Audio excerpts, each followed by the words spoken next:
Okay, continue.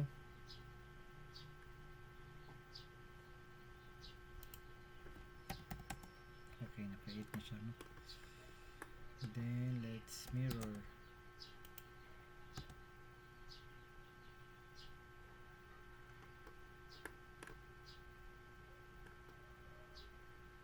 Oops.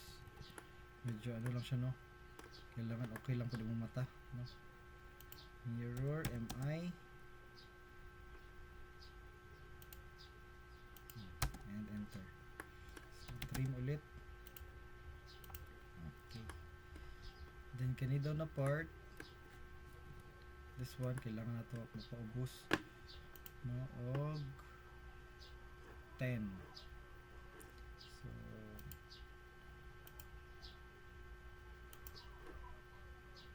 press pull lang.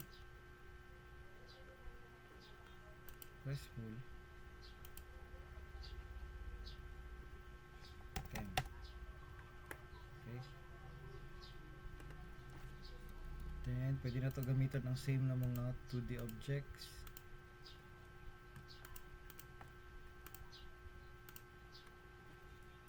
Move, bababa. Oops. Dapat sama nyo isa mo kani. Oh.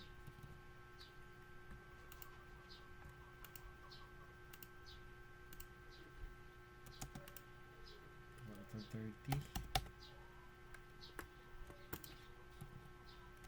Tingnan kasama siya. Ay, wala nasama ang isa.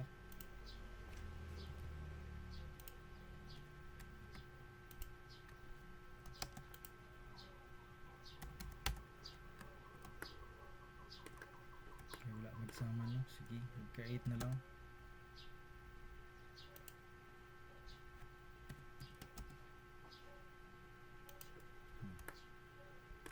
Same Japan, press pull, and 10.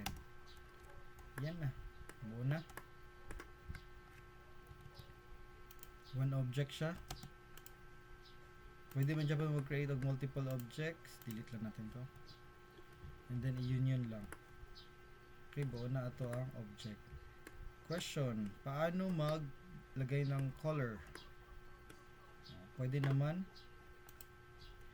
Press di mo, balik na dali ha. Press mo siya and then control 1, change na yung color, say blue. Okay, and then close. Pero na ay mga other surfaces that are not or different from the general color. Example, diri sa sulod, no? So click lang nimo sa sulod, pwede ta mag-control click or dili siya mag-gana, shift siguro, shift, mag-control gid siya. Check lang ito ha. Control, okay. And then this one. Okay. Kung na-highlight na, balik na pagtak. Change lang na ito siya sa yellow. Okay. And then itong isa, napay other color. Sige. Change na to. Control and then ang surface. And then change lang. Magenta.